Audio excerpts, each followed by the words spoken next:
Saudara-saudari yang terkasih, kita jumpa lagi dalam Pelita Hati hari ini, Jumat 30 September 2022, hari biasa dalam Pekan Biasa yang ke-26, bertepatan dengan peringatan wajib Santo Hieronymus, seorang imam dan pujangga gereja. Bersama saya Romo Thomas Suratno SC dari Paroki Cilandak, Jakarta Selatan, mendengar dan merenungkan Sabda Tuhan, yakni firman Tuhan yang tersurat dalam Injil Lukas bab atau pasal 10 ayat 13 sampai dengan ayat 16.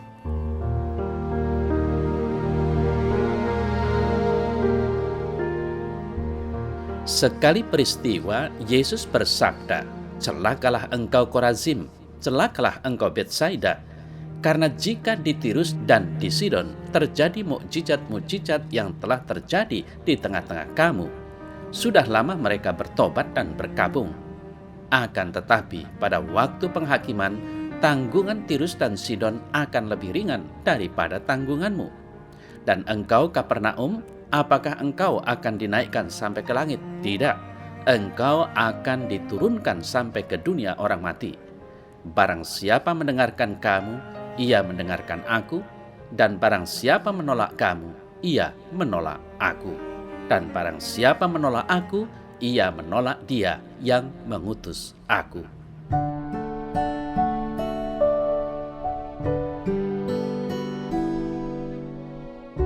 Saudara-saudari yang terkasih, kebebalan dan ketidakmengertian adalah bagian dari hidup manusia.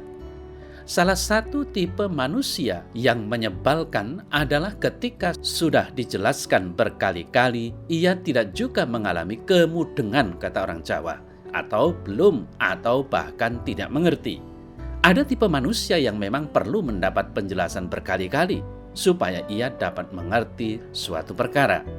Jika hanya sekali, dua kali, atau tiga kali, perkara itu tidak akan ditangkap dan dimengertinya. Karena tidak dimengerti, maka perkara itu tidak mendapat jalan keluar yang diperlukan. Demikian juga saudara-saudara yang terkasih, Korazim dan Betsaida yang hari itu mendapat celaka. Celaka itu bukan datang dari luar, namun celaka itu datang karena mereka sendiri tidak mau mengerti dan tidak mau menerima tanda-tanda ilahi. Di tempat lain yang mungkin lebih buruk dari tempat itu, jika terjadi seperti yang mereka alami, tempat lain itu akan mengalami pertobatan dan penyesalan dari yang tadinya berlaku tidak benar. Karena peringatan itu, mereka menjadi berbalik arah. Tetapi itu tidak terjadi di Korazim dan Betsaida. Maka celaka semakin mendekati mereka. Kesusahan dan siksaan akan menjadi bagian dari mereka yang tidak mau mendengar suara Tuhan. Saudara-saudari yang terkasih, Kapernaum yang dipandang sebagai tempat orang-orang baik juga mendapat kecaman dari Yesus.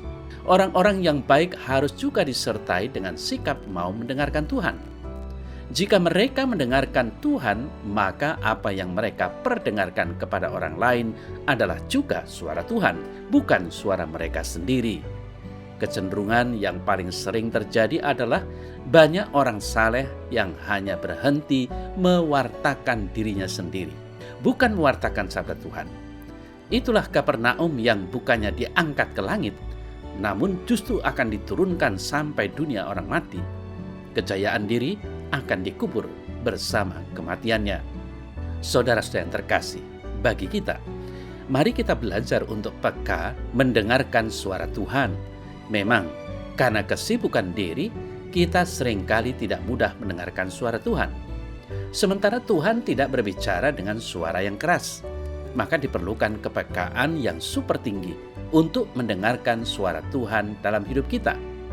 Mendengarkan berarti mau terlibat dan mempunyai sikap aktif serta partisipatif. Apa yang kita dengarkan, itulah yang kita wartakan kepada orang lain. Jika kita mendengarkan diri sendiri, maka kita juga akan mewartakan diri sendiri kepada sesama. Jika kita mendengarkan Tuhan, maka sabda Tuhanlah yang kita wartakan kepada orang lain. Mari saudara saya yang terkasih, jangan hanya membungkus kerohanian kita dengan kemanusiawian kita.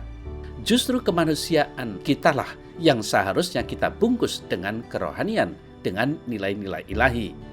Dengan demikian, kita mau mendengarkan suara Tuhan dan kita kemudian mewartakan sabda Tuhan itu pada sesama kita. Saudara-saudari yang terkasih, sabda Tuhan hari ini mengingatkan kita untuk mawas diri dan berusaha hidup layak di hadirat Tuhan.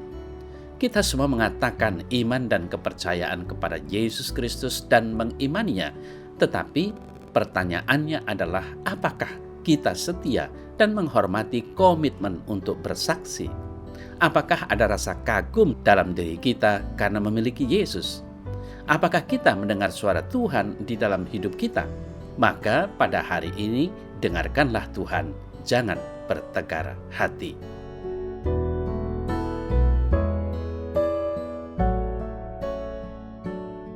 Dalam nama Bapa dan Putra dan Roh Kudus. Amin. Ya Tuhan, ajarilah aku untuk tidak jemunya mendengarkan sabda-Mu. Semoga aku berani untuk secara lebih peka mendengarkan Engkau dalam hidupku. Semoga dengan demikian aku mampu untuk menjadi pewarta sabda-Mu dalam setiap hidupku. Amin. Semoga Allah yang Maha Kuasa memberkati saudara dalam nama Bapa dan Putra dan Roh Kudus. Amin.